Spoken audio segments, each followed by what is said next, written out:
বাংলাটেক চ্যানেলের পক্ষ থেকে স্বাগত। বন্ধুরা, ইতিমধ্যেই একটি গুরুত্বপূর্ণ আপডেট নিয়ে এলাম আপনাদের সামনে। হিমঘরের আলুর দর 6 থেকে 7 টাকা, ব্যাপক ক্ষতির মুখে চাষিরা। ভালো দাম পাওয়ার আশায় বহু চাষি হিমঘরে আলু মজুত করে রেখেছেন। এই সময় আলু বিক্রির টাকায় অনেকে ধান চাষ করেন। সার, শ্রমিকদের মজুরি সহ বিভিন্ন খরচ আলু বিক্রির টাকা থেকে উঠে আসে। চাষিরা এখন হিমঘরে মজুত রাখা আলুর দাম কেজি প্রতি 6 থেকে 7 টাকা পাচ্ছেন। অনেকেই বলছেন এর থেকে মাঠের আলু বিক্রি করে দিলে লাভ হতো। হিমঘরে আলু মজুত করে রেখে বড় ব্যবসায়ীরা লাভ করবে। তারা পুজোর পরও হিমঘরে আলু রাখবে। চাষিরা এই সময় অধিকাংশ আলু বিক্রি করে দেন। নভেম্বর বা ডিসেম্বর মাস পর্যন্ত তারা ব্যবসায়ীদের মতো আলু মজুত করে রাখতে পারে না। চাষের খরচের জন্য তা আগেই বিক্রি করে দেওয়া হয়। বোহারের আলু চাষি শেখ মোহাম্মদ ইউসুফ বলেন, ফরেরা আলু বিক্রি করে লাভ করছে। খোলা বাজারে আলুর কেজি প্রতি 17 থেকে 19 টাকা দরে বিক্রি করছে। কোথাও কোথাও আবার দাম আরও বেশি। চাষিরা কেজি প্রতি আলুর দাম 10 টাকাও পাচ্ছে না। দাম না বাড়লে চাষিদের বড় ধাক্কা খেতে হবে।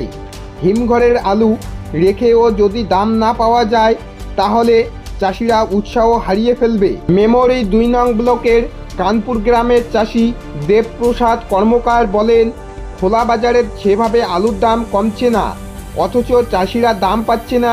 সেই দাম থাকলে খরচও উঠে আসবে না। ফরে এবং বড় ব্যবসায়ীরা লাভবান হচ্ছে। এখন দাম নেই, অথচ পুজোর পর ছবিটা বদলে যাবে। তখন হিমঘরের চাষিদের আলু থাকে না, বড় ব্যবসায়ীরা ফায়দা তোলে। কৃষি দপ্তর সূত্রে জানা গিয়েছে, গত মৌসুমে পূর্ব বর্ধমান জেলার প্রতিটি ব্লকেই যথেষ্ট পরিমাণ আলু উৎপাদন হয়েছিল। বৃষ্টির জন্য কয়েকটি পঞ্চায়েতে আলু চাষ ক্ষতিগ্রস্ত হয়েছিল।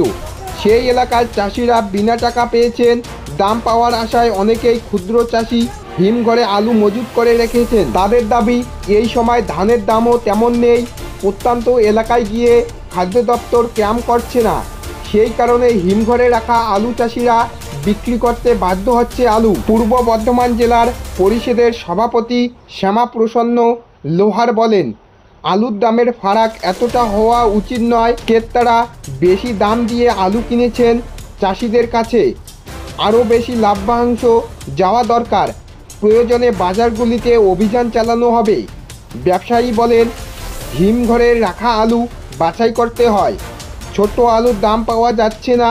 বাছাই করার পর আলু বাজারে পাঠানো হয়। বাছাই আলুর দাম বেশি। চাষিরা বাছাই করা আলু বাজারে পাঠালে দাম বেশি পেত। তো বন্ধুরা, বুঝতে পারছেন, খুব শীঘ্রই আলুর দাম বাড়তে পারে বলে আশা করা যাচ্ছে। তো এরকম নতুন নতুন লেটেস্ট আপডেট পেতে আমার এই ছোট্ট চ্যানেলটিকে সাবস্ক্রাইব করে দিয়ে পাশে থাকুন।